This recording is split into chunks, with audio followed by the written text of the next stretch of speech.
Welcome to the course on game theory in the autumn term 2020 at the University of Mannheim. This is the fifth video of week 9.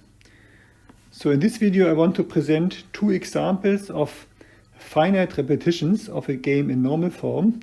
The first example is the more interesting and more difficult one. There cooperation is possible. The second example is easier and there cooperation is not possible. The first example is due to Mike Felgenhauer, who had been assistant at some chair in economics in Mannheim long ago in the spring 2011 and before.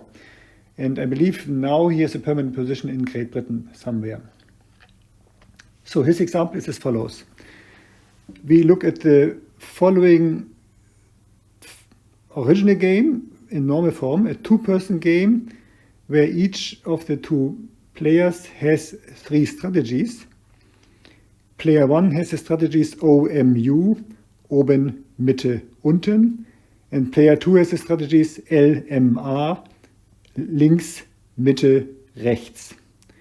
So, and the matrix here shows the utility values for all strategy combinations. And this is a finite two-person game. And it's easy to check that it has precisely two Nash equilibria, the pair UL with utility values 4, 4, and the pair OR with utility values 1, 1. So let me here try to describe this. So here, this 4, 4 is the Nash equilibrium because if you look at the first values of player 1, 4, 3, 2, 4 is the best one. And it's also Nash equilibrium of it's also the second player's reply is the best reply because 4 here is better than 1 and 0 here. So this is a Nash equilibrium, and also here on the upper right OR is a Nash equilibrium because if you look at these values, 1 is one largest value, and here the one for player 2 is also one largest value. So this is indeed these are indeed Nash equilibria. And it's also easy to see that all the other strategy combinations are not Nash equilibria. So L cannot be part of any other Nash equilibrium because 2 and 3 are smaller than 4. And M, if M is part of the Nash equilibrium, then it must be UM because 6 is the largest value. But if you have here UM, then for player 2 it's not optimal, 1 is worse than 4. So here we don't have a Nash equilibrium. And on the right-hand side, if R is part of the Nash equilibrium, the player 1 must play O or M because these are the two equal and largest values. And 1, 1 works, but here MR does not work because 0 is much smaller than the alternatives for player 2. So this shows that we do not have any other Nash equilibria than the 2s, which we know already. And so the statements are clear. And how to think about these two Nash equilibria. UL is the good one. For both players, it gives the value 4. And OR is the bad one. For both players, it gives just utility value 1. So, but these two Nash equilibria do not give the best values for both. We have here also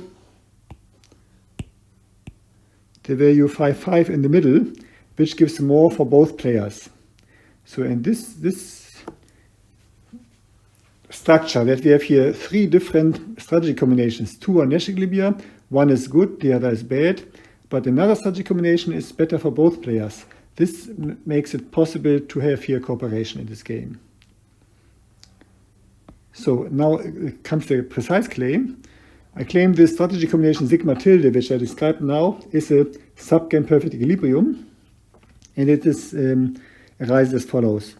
So sigma tilde prescribes that in the first period, both players should play M.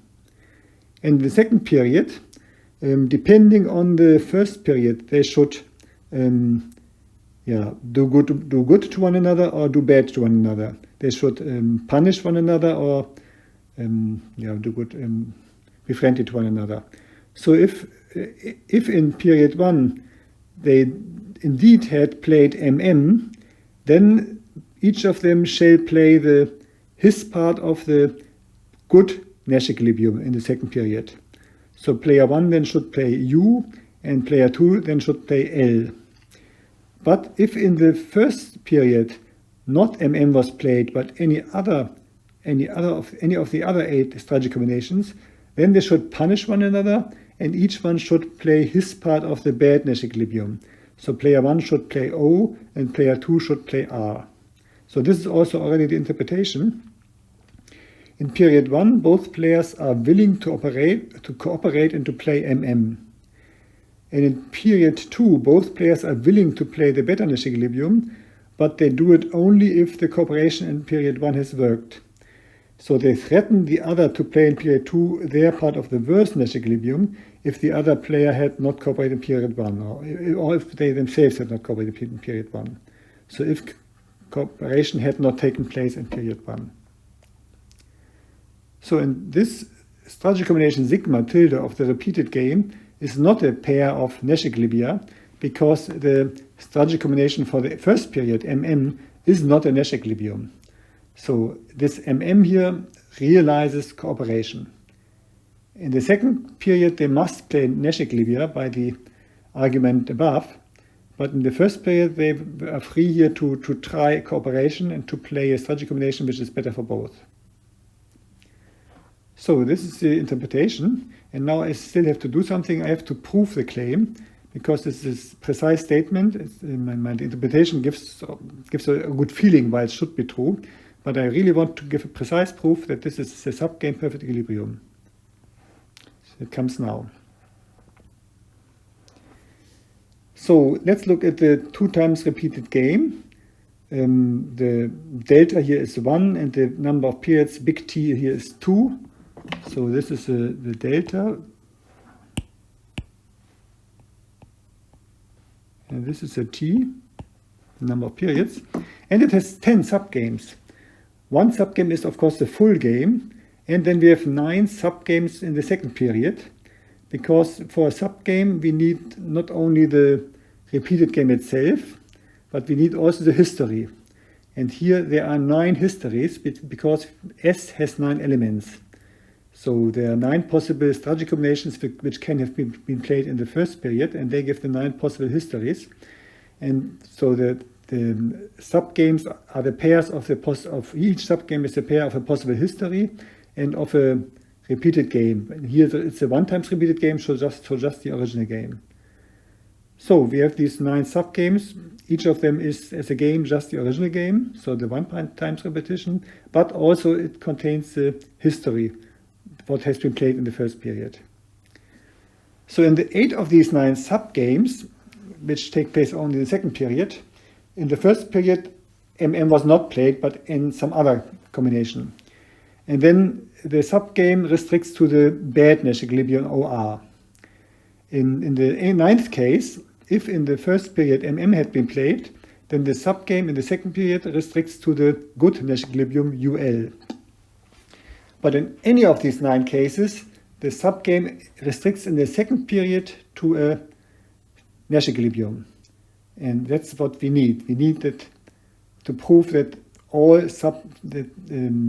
sigma tilde restricts for all subgames to a Nash equilibrium. So for the 9 subgames which take place in the second period, this is now clear, because in the second period, Nash equilibrium is played. So therefore it is sufficient to prove that also for the full game, gamma 1, 2, sigma tilde is a Nash equilibrium. And that's what I'm doing now.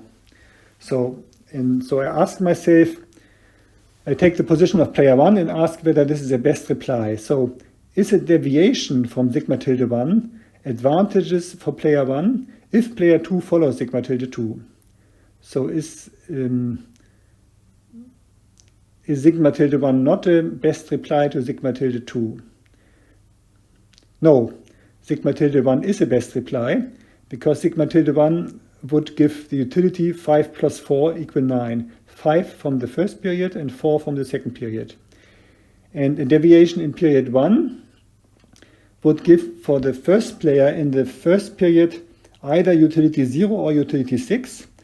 But in the second period, he would be punished by player 2, and player 2 would be his part of the bad Nash equilibrium. Then he would get only the value 1 or 0. So you can see it here again in the list. So if player 1 here, if player 2 plays M in the first period and player 1 deviates, he might get 0.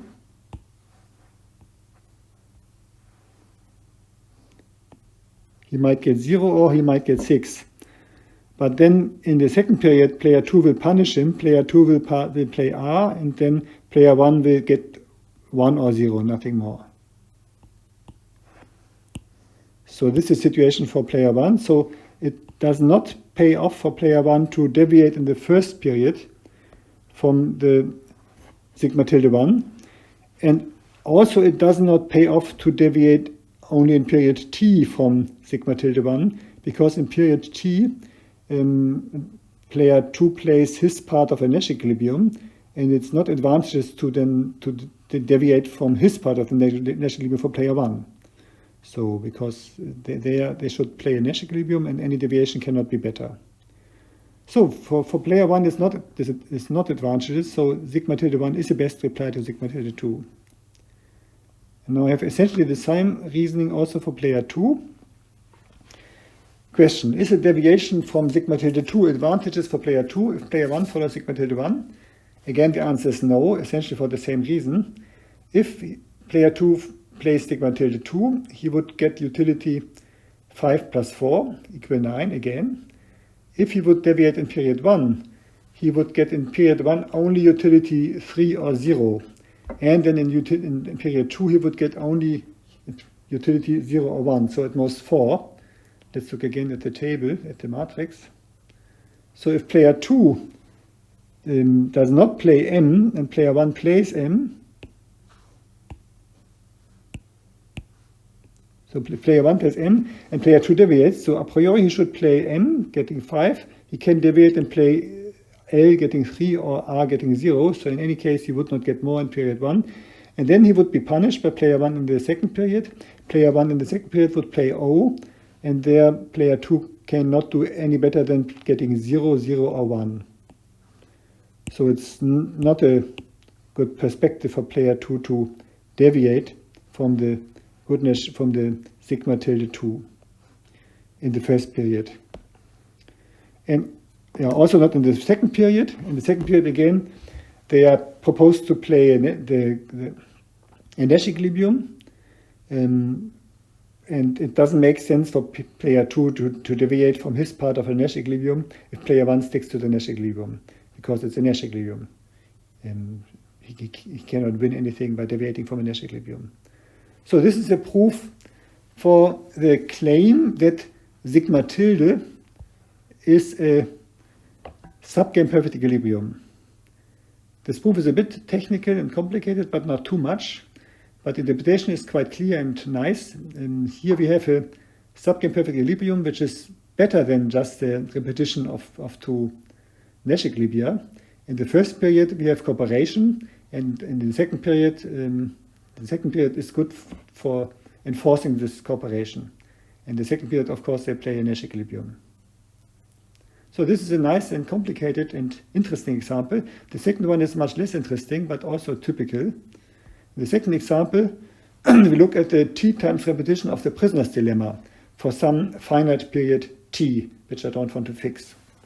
So you recall from example 2a the matrix of the utility values, defect and cooperate. Both players can play defect or cooperate. And you remember well that we had only one Nash equilibrium, DD, and this is even an equilibrium in dominant strategies. So in here one can find all subgame perfect equilibria easily by backward induction. In period T, the players must play one Nash equilibrium, but here's only one, so they must play this Nash equilibrium DD. They have no choice, and they have no tool to threaten the other. Therefore, in period T minus 1, they know it both, and they know that they cannot move and cannot threaten one another. They have also to play each their part of the Nash equilibrium, and so on. So in this situation, they are forced to play in each period the Nash equilibrium because the whole game is foreseeable. There is no way to threaten one another or to punish one another. So here the only subgame perfect equilibrium is a T-tuple of Nash equilibria of the prisoner's dilemma. Here cooperation is not possible. So, and here I stop this video. The next video will be then about infinite repetition of games. Thank you very much for your attention.